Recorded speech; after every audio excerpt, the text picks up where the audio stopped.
Olá a todos, então quem está falando hoje é o professor Guilherme Bose. Para a gente dar início a essa atividade, esse modelo de atividade EAD, por causa dessa situação toda do coronavírus. E na aula de hoje a gente vai discutir um pouco sobre o exame físico abrangente, dando sequência ao programa de conteúdos da disciplina de propedêutica.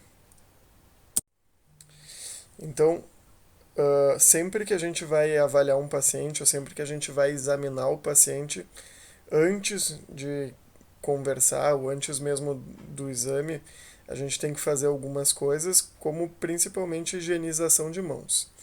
Então, não é só nesse momento atual, onde tem essa epidemia do coronavírus, a gente sempre tem que estar fazendo a higienização correta de mãos, seguindo todos os passos, né? Cuidando para fazer a lavagem de mãos, então na palma das mãos, entre os dedos, nas unhas, cuidando dos polegares também e preferencialmente fazer a lavagem incluindo os pulsos. Depois que a gente faz a lavagem de mão, a gente, para o exame físico, se posiciona ao lado direito do paciente. Então, essa é uma regra que vocês têm que se lembrar sempre. Eu sei que, eventualmente, o paciente vai estar na emergência ou em algum local onde o acesso ao lado direito é complicado, mas quando vocês estiverem nos leitos do hospital é sempre possível, então a posição correta é ao lado direito do paciente. A ideia é a gente treinar com vocês um exame físico que vá em uma sequência dos pés, né, da cabeça aos pés. Então, por isso, a próxima aula teórica é com o sistema de cabeça e pescoço. Então, sempre fazendo essa sequência para também deixar o paciente mais confortável e para que a gente acabe não esquecendo nenhum passo do exame físico, que é extremamente importante. Uh, Outro ponto que vocês devem se lembrar é que a gente tem que expor somente a parte do corpo que vai ser examinada do paciente. Então a gente nunca pede para o paciente ficar totalmente desnudo e aí assim, vou fazer a avaliação do abdômen, eu descubro o abdômen. Depois vou avaliar pernas, então a gente volta a vestir o abdômen e avalia as pernas. Então, sempre colocando esse cuidado para que o paciente não fique muito exposto.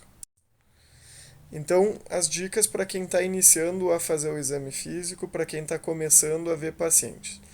É normal que num primeiro momento vocês gastem mais tempo do que o habitual em um médico que vocês já tenham ido para fazer um exame físico.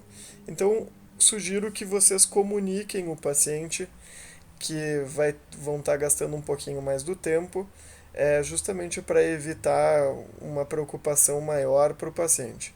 E é extremamente importante também que vocês mantenham uma fisionomia neutra, aquela famosa cara de paisagem, para não deixar o paciente alarmado com alguma situação. Né? Evitem fazer expressões de nojo, evitem fazer cara assim de que tem alguma situação que deixou vocês preocupado ou mesmo alguma reação negativa. Nesse momento da disciplina, não são vocês quem devem estar fazendo o contato ou a comunicação para o paciente de possíveis situações que estejam ocorrendo de maneira errada.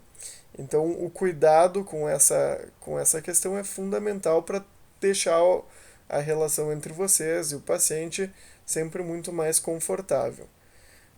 Extremamente importante que antes de vocês conversarem com o paciente e novamente antes de fazer a avaliação do exame físico, tem que preparar o ambiente para não ficar aquela coisa de agora eu vou fazer tal manobra, eu preciso do esteto, eu preciso de determinado equipamento. Então, já deixa tudo que vocês vão precisar à mão para deixar o momento assim correr mais normalmente. Então vamos lá.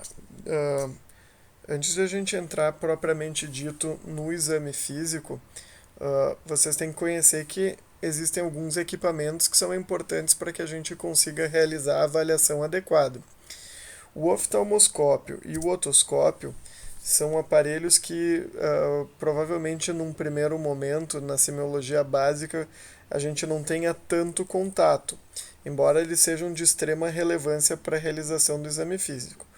O oftalmoscópio é um aparelho que a gente usa para conseguir realizar a avaliação do fundo de olho, então avaliação de retina, dos vasos do fundo do olho, mácula. E o otoscópio é um exame que é um aparelho que a gente costuma utilizar para conseguir fazer a avaliação do conduto auditivo externo e da membrana timpânica. Esses dois aparelhos vocês terão mais contato com eles nas UEMs de oftalmo e otorrino. Os demais aparelhos são todos que vocês devem ter contato com ele, ou devem estar utilizando ele já a partir de agora na semiologia básica. Então, a gente pode usar a lanterna, que é para facilitar a visualização de lesões de pele, mas principalmente para a gente conseguir fazer uma avaliação de garganta e boca. O abaixador de língua, que a gente acaba utilizando também para conseguir fazer uma avaliação melhor de faringe. Termômetro, que nós já discutimos na última aula sobre os sinais vitais, que tem os modelos de testa, o modelo de mercúrio e o digital, qualquer um deles. A gente tem o esfigmomanômetro para aferição da pressão arterial, que, se vocês lembrarem bem, tem aquelas especificidades para cada tamanho e peso de paciente.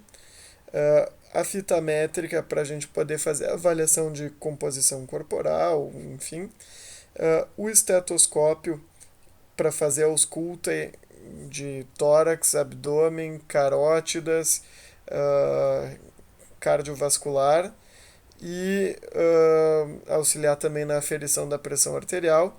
E o oxímetro, que ele nos dá uma medida da saturação de oxigenação, da saturação de O2, e alguns modelos eles também já incluem uma medida do pulso, então da frequência cardíaca do paciente, lembrando que a gente, mesmo tendo esse aparelho, o ideal é fazer uma aferição da frequência cardíaca também para conseguir avaliar o ritmo cardíaco que esse paciente vem apresentando.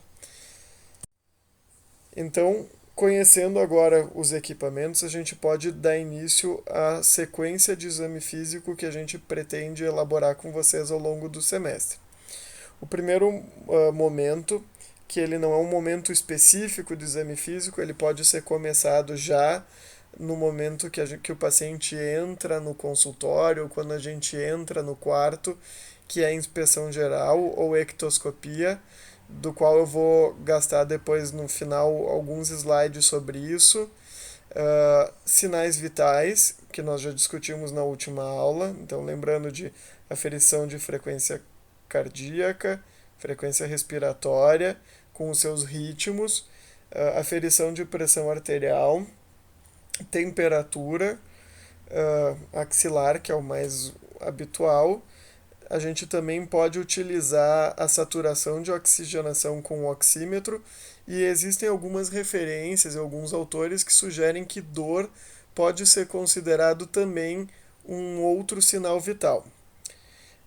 Depois a gente parte para a inspeção da pele, nesse momento com o paciente sentado na nossa frente, uma avaliação de cabeça e pescoço, onde a gente vai avaliar olhos, desvio de comissura labial, expressão facial, implantação de cabelos.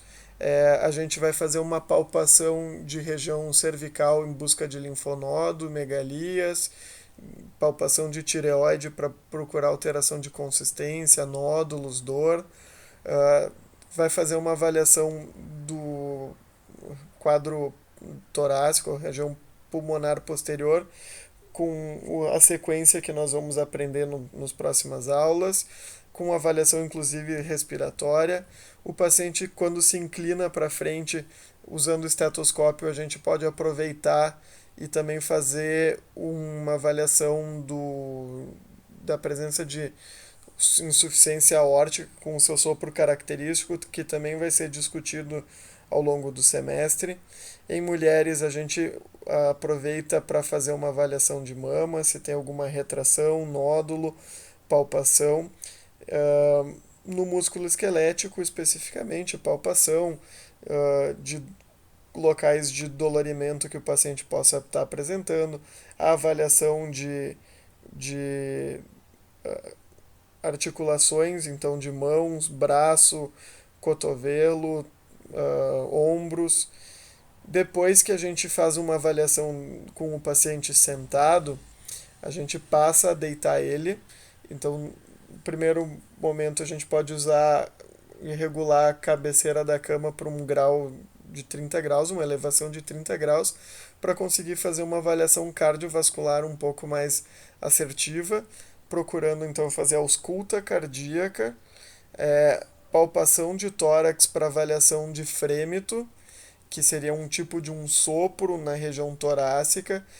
O paciente tem geralmente são pacientes com valvulopatias que na ausculta vão apresentar sopro, e esse frêmito nada mais é do que a tradução desse sopro por vibração tátil. E também a gente já aproveita para fazer com o estetoscópio a avaliação de sopros carotídeos, então nas duas carótidas, quando a gente posiciona o estetoscópio nas carótidas, solicita para o paciente segurar por alguns segundos a respiração, e aí a gente é possível escutar um tipo de um ruído, como se fosse um que nada mais é que o sopro dessa carótida, significando o estreitamento da passagem do sangue, que se traduz nesse som anormal. Depois a gente deitando o paciente completamente, então em decúbito dorsal, desfazendo essa angulação da cabeceira, a gente pode fazer uma avaliação pulmonar anterior, obedecendo a sequência que vai ser aprendida, de inspeção, palpação, percussão e finalizando na ausculta. A gente faz uma avaliação das mamas novamente e palpação das axilas em busca de linfadenomegalias, lembrando que as axilas elas têm ela é como se fosse uma pirâmide, a gente tem que procurar essas linfadenomegalias em todas as pontas da pirâmide, caixa torácica, rente ao úmero, rente ao músculo peitoral maior e também na musculatura dorsal. Depois a gente parte para o exame físico abdominal. Por fim, a gente vai para a avaliação de sistema vascular periférico e sistema nervoso através da aferição de força, alguns reflexos, sensibilidade em extremidades, mãos e pés, e o sinal de Babinski, que é um sinal que a gente faz para avaliar alguma gravidade, alguma lesão neurológica mais grave. Todos esses exames físicos, todas essas avaliações vão ser esmiuçadas de acordo com a evolução agora da disciplina, a partir do momento que a gente discuta cada sistema separadamente. De novo, eu reitero com vocês a importância de sempre deixar o paciente desnudo apenas para o sistema que vai ser avaliado, para evitar constrangimento maior.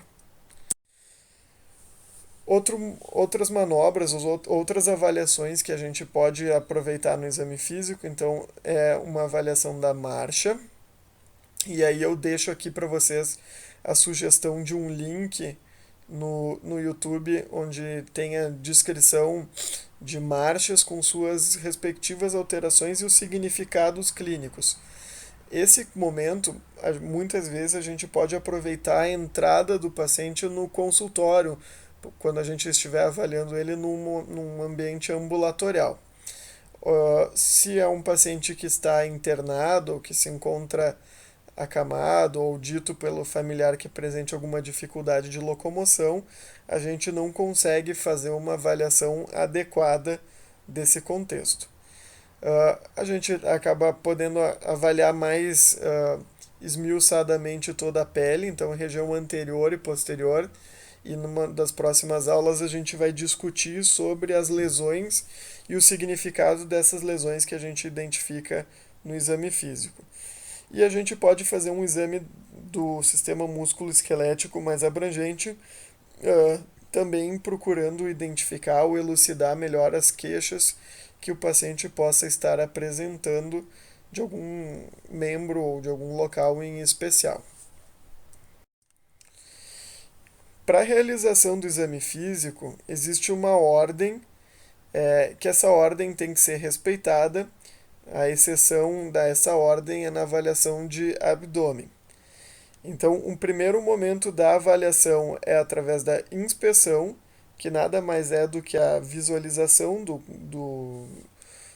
de alterações de pele, ou enfim, de alterações estruturais que a gente possa identificar com o paciente, seguido de uma palpação. Após, a gente parte para a percussão e, por fim, a ausculta. Qual é a diferença? É no exame físico abdominal, onde a gente coloca a ausculta como um segundo momento, logo após a inspeção, para evitar que a manipulação do abdômen gere um estímulo de ruídos hidroaéreos e acaba interferindo numa avaliação mais precisa nossa. Então, para tórax, a gente usa essa regra: inspeção, palpação, percussão e ausculta, e abdômen é inspeção, ausculta, palpação e percussão. Com relação à ectoscopia ou à inspeção propriamente dita, que é a parte que a gente pretende aprofundar nessa primeira introdução ao exame físico, nada mais é do que ecto significa fora, o externo, e escopia seria contemplação ou olhar. Então, é o olhar por fora. Isso é um cenário que a gente não precisa fazer no momento do exame físico em especial. A gente já começa a fazer a ectoscopia a partir do momento que a gente inicia a abordagem com o paciente. Seja ele entrando no consultório, ou seja no momento que a gente adentra o quarto dele e identifica o paciente no leito, durante a sua internação no hospital. Nessa ectoscopia, o que a gente costuma fazer é avaliar, assim, fazer uma análise geral do paciente, né, o aspecto que ele tá, se ele tem um aspecto assim, se tá sujo, se não tá, qual que é o seu autocuidado, se ele tem algum sinal de embriaguez ou sinais de agressão. A gente avalia também cenários como altura e peso, embora a gente já tenha conversado na semana passada sobre o IMC. Aqui a gente já começa a conseguir tirar algumas conclusões. Por exemplo, identifica um paciente que está muito emagrecido para a altura dele, então a gente já começa a cogitar cenários tipo: será que pode ser um câncer ativo? Será que pode ser alguma desnutrição?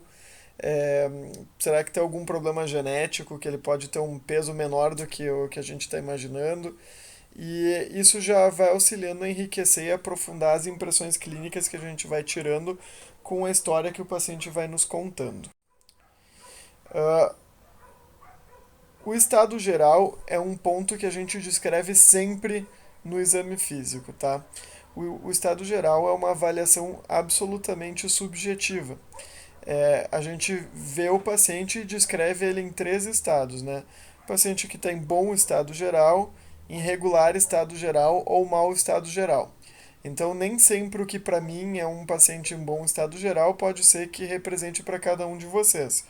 Mas, em linhas gerais, bom estado geral é um paciente que está íntegro, conversando, que ele não tem sinal de disfunção, não está muito emagrecido, as queixas dele aparentemente não são muito intensas, de modo que ele não está com uma fisionomia de sofrimento. Por outro lado, um paciente em mau estado geral é aquele que a gente já percebe uma série de disfunções orgânicas, extremamente emagrecido, dificuldade para respirar.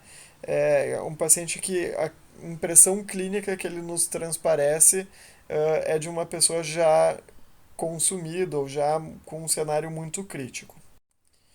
O outro ponto que a gente avalia também é o nível de consciência que essa pessoa está apresentando. E aí a gente tem que fazer algumas interpretações. Esse paciente está acordado, ele está em alerta, ou ele precisa, para ele acordar, a gente precisa chamar ele, chacoalhar, ou mesmo fazer algum estímulo muitas vezes doloroso. Esse paciente que está acordado e conversando com a gente, ele consegue trazer uma história lúcida, uma história que tem um início, um meio e fim, é uma história que é de fácil compreensão. Esse paciente ele está apresentando para a gente orientação no tempo, no espaço. Isso a gente descobre através de perguntas do tipo: o senhor sabe onde que se encontra hoje? E aí muitas vezes vem respostas do tipo: sim, sim, sei, sim. A gente tem que estimular a resposta de onde seria que o senhor está, porque às vezes ele diz com tanta convicção que sabe, ele está no leito do hospital e acaba respondendo assim: estou na mecânica, por exemplo. Então a gente tem que avaliar esse tipo de situação, e o tempo é perguntar que dia da semana que dia do mês que é, se ele sabe que horas são, se ele tem ideia de que horário do dia que é. Então essas coisas já nos dão uma boa impressão da condição neurológica do paciente. Até porque se o paciente não apresenta uma história orientada, uma história que tem coerência, as informações que nós estamos extraindo na anamnese, elas podem ser comprometidas. E aí a gente precisa, nesses casos, buscar uma complementação de informação com o acompanhante, com familiares, com as pessoas que estão ao redor ali, que podem nos socorrer nesse momento. Outra coisa é identificar se o paciente está compreendendo bem as perguntas que a gente faz a ele, se as respostas, né, muito mais do que só compreender, se as respostas que vêm, elas também são adequadas. Isso nos dá uma ideia da questão de consciência desse paciente. Uh, a gente tem dois cenários de pacientes assim mais neurologicamente ou psicologicamente comprometidos. Os letárgicos, que são aqueles pacientes que estão sonolentos, mas eles conseguem abrir os olhos, respondem adequadamente à pergunta, só que ao término da resposta eles voltam a dormir, isso durante a conversa.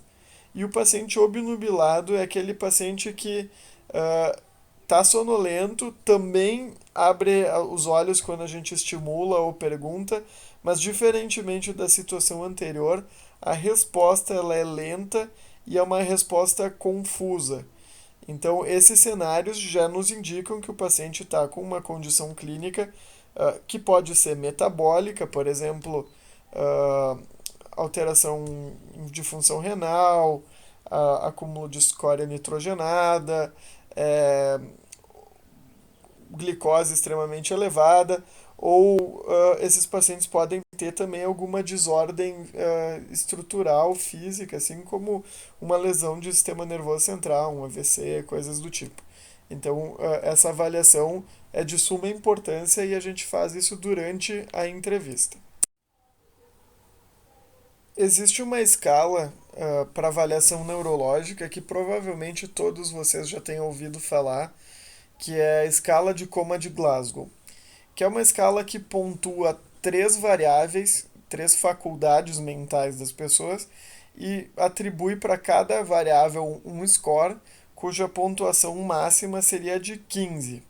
E essa pontuação máxima somos nós, enfim, que estamos acordados, conversando adequadamente.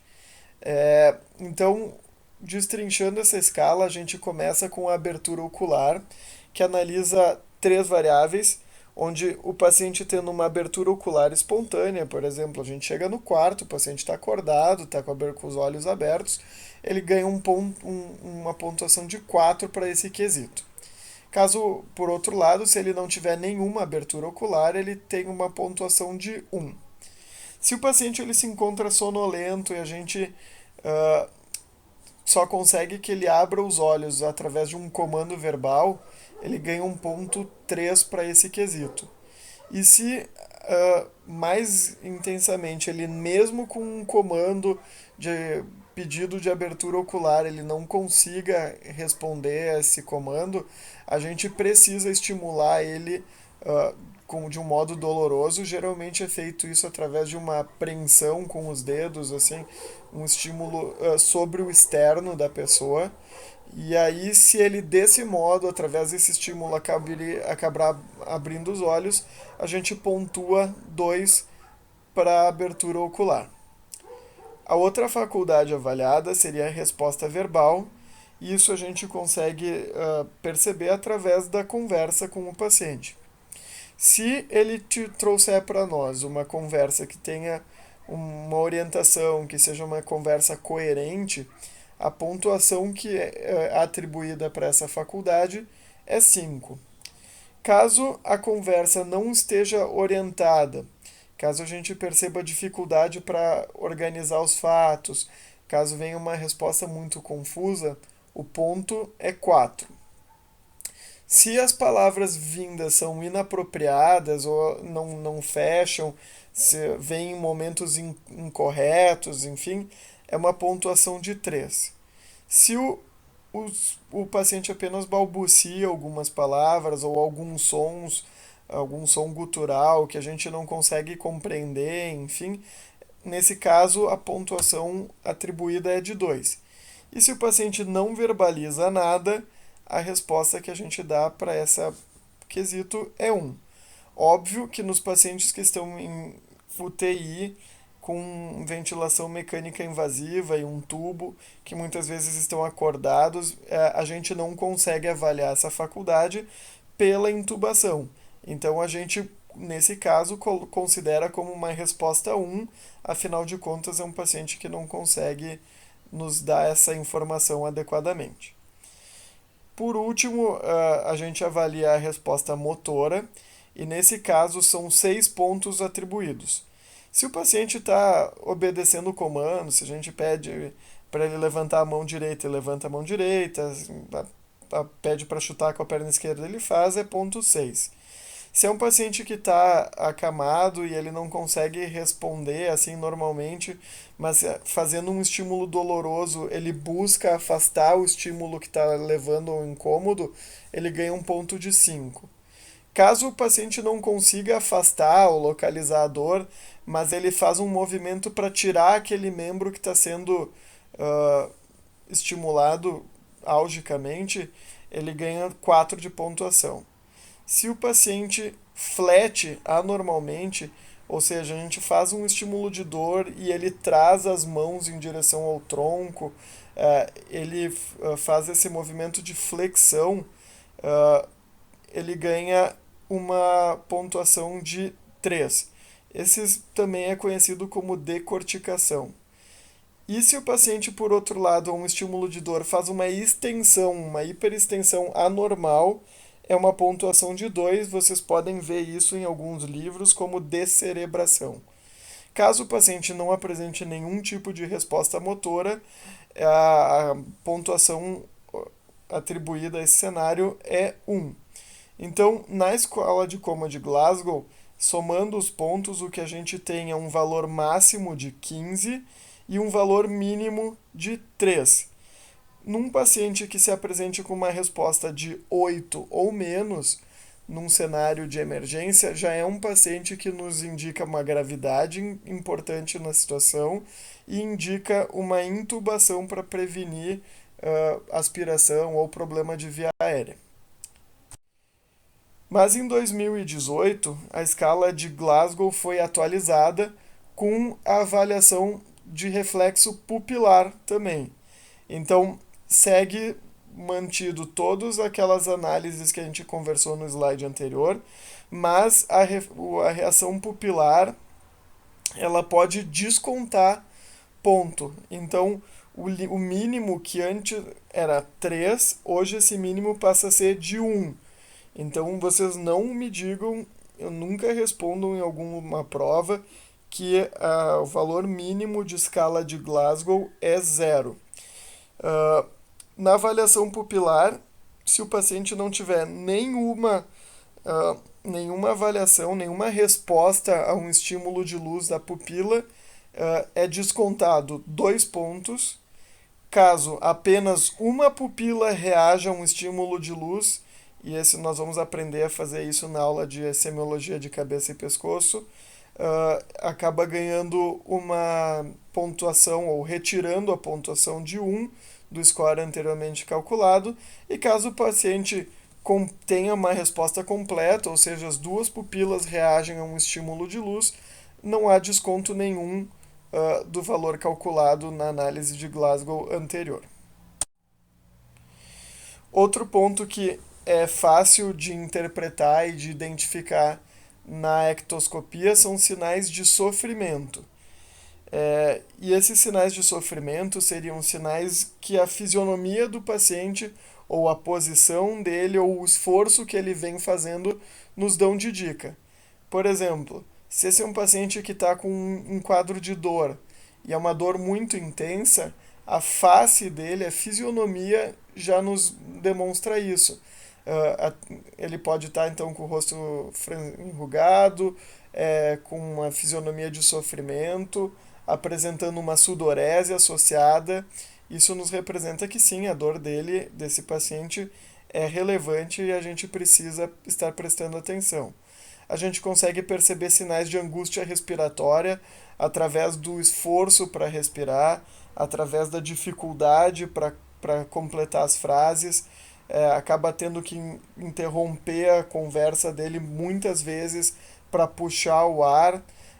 A gente pode identificar a presença de músculos acessórios trabalhando para auxílio na respiração, por exemplo, esternocleidomastoideu, ou o que a gente chama de tiragem intercostal, que seria um abaulamento, um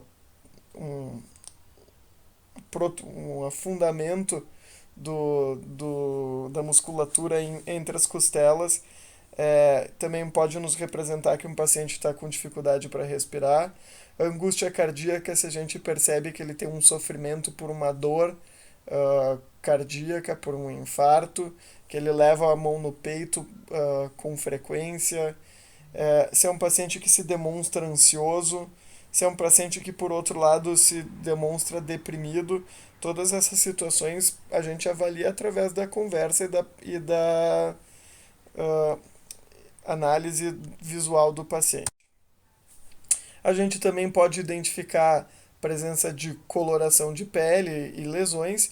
Isso a gente vai falar mais aprofundadamente ao longo dos próximos encontros, dependendo o sistema. Então, na primeira imagem, a gente tem o caso de uma cianose, que seria a mão extremamente azulada, que pode representar alguma pneumo ou cardiopatia severa. A gente pode identificar na imagem ao lado uma equimose, nos fazendo pensar em traumas, patologias como pancreatite, ou mesmo discrasia sanguínea, onde o paciente sangre mais do que o normal.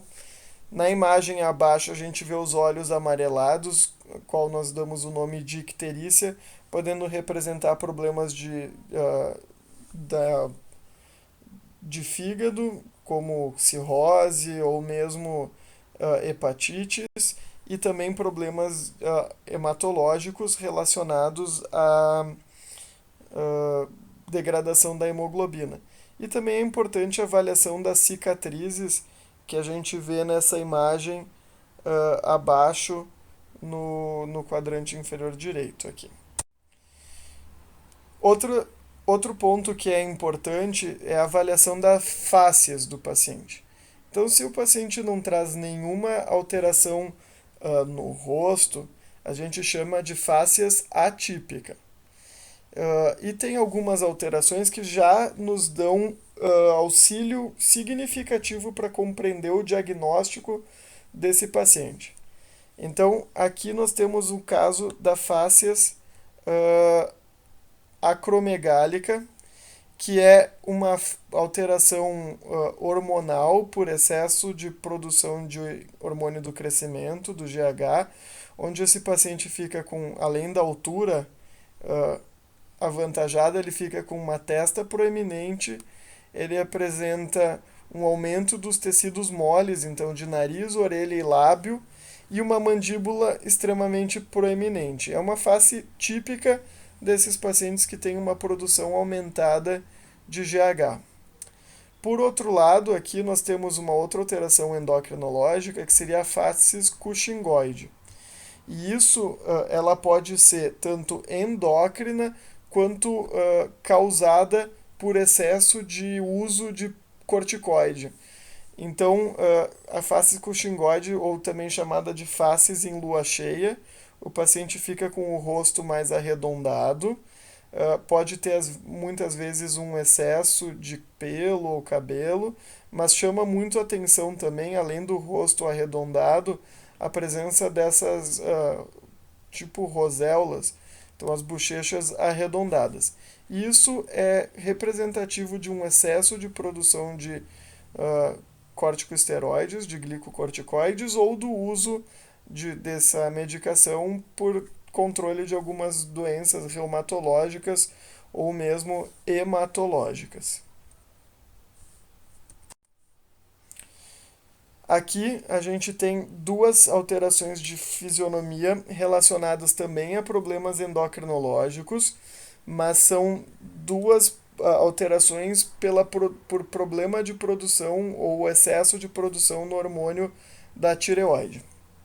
Esse primeiro caso seria da face hipotireoideia, ou também chamada de mixedematosa. Né, os casos muito severos de hipotireoidismo, o paciente vai apresentar algumas alterações que seriam os cabelos ressecados, grosseiros e ralos. Ele vai comentar que muitas vezes o cabelo anda quebradiço. Pode acontecer uma rarefação da parte lateral das sobrancelhas. Chama muito a atenção o edema periorbitário e mais ainda alterações como o rosto inexpressivo, com uma face bastante edemaciada e a pele, não só do rosto, como do corpo todo, bastante ressecada. Esse é um sintoma muito comum de hipotireoidismo.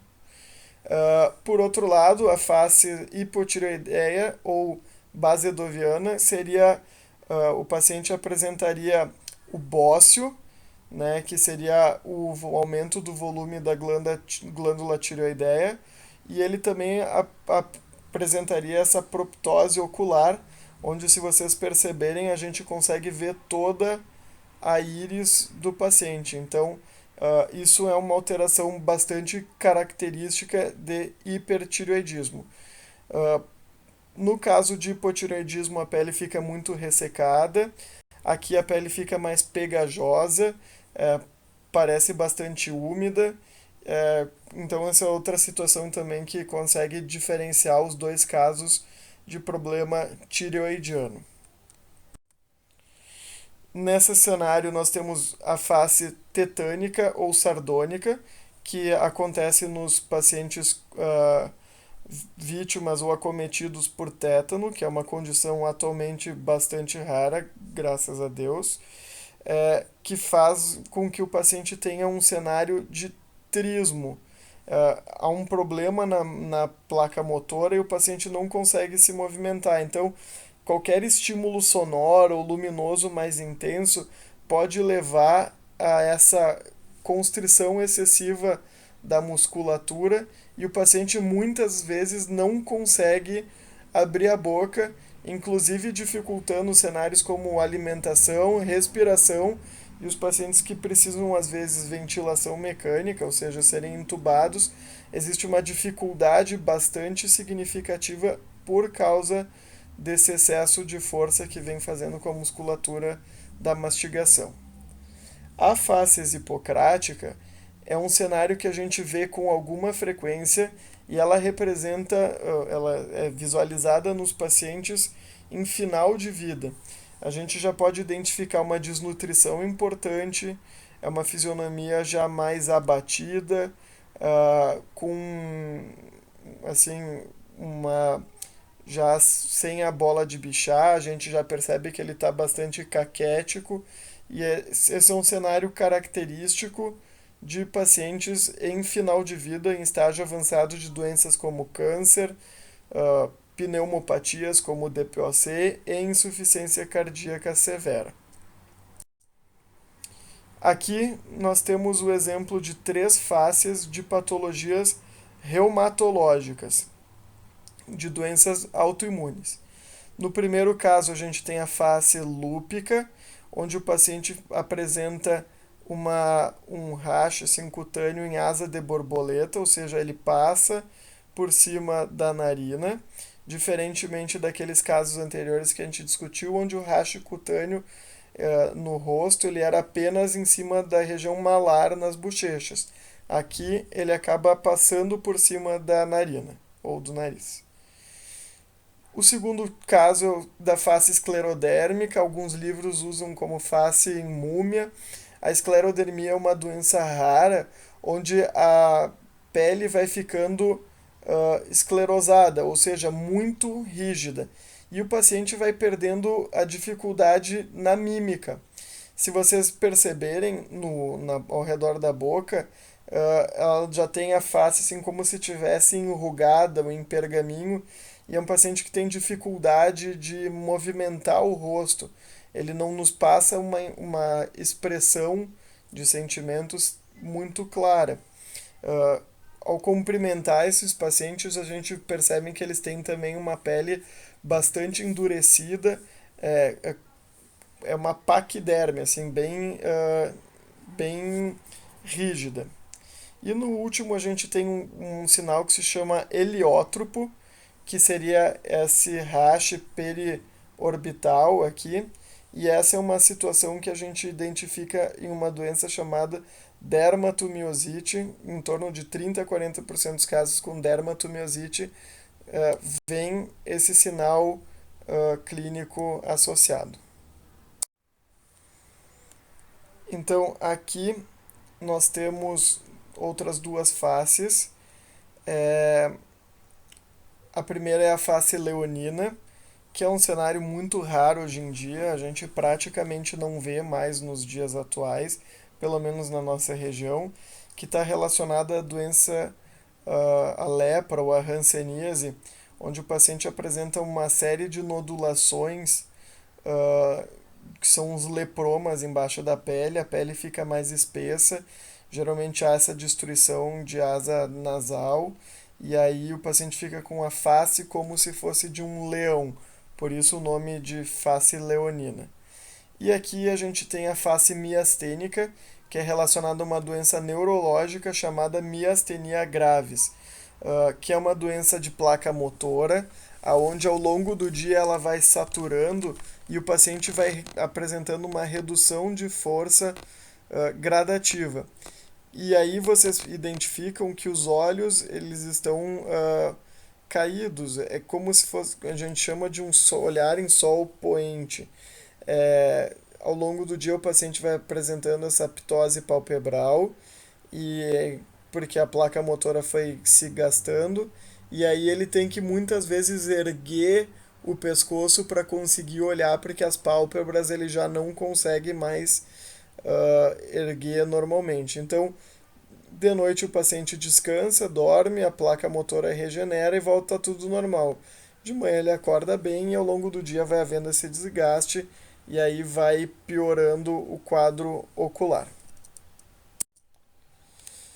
Existem outras coisas que a gente pode observar no exame físico do paciente é, sem que a gente faça um exame, uma manobra semiológica propriamente dita, que nos trazem grandes informações.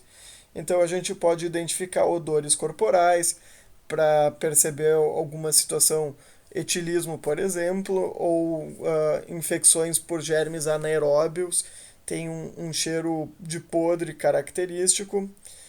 O hálito também nos traz informações significativas, do mesmo modo para infecções anaeróbias ou dentição podre, enfim. E também ele tem algumas situações como o hálito cetônico, que é um odor em uva doce, assim, que é típico de cenário de cetoacidose diabética, que seria uma descompensação do diabetes com hiperglicemia.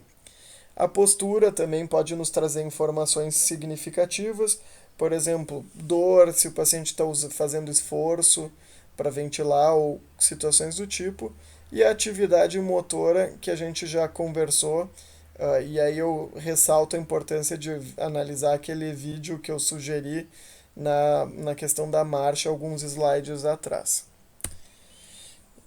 Então, era isso que eu queria discutir com vocês hoje. Essa é uma introdução ao exame físico, junto com a parte dos sinais vitais que nós trabalhamos já recentemente. Sugiro que vocês leiam o quarto capítulo do Bates, e aí a gente, de posse dessa parte inicial do exame físico, né, sabendo que existe uma ordem para fazer, a gente na próxima aula começa a discutir um pouco mais aprofundadamente sobre cada sistema, e a gente começa com cabeça e pescoço, entendendo os sinais e sintomas que os pacientes apresentam e as manobras de exame físico para cada órgão ou estrutura local. Obrigado, grande abraço.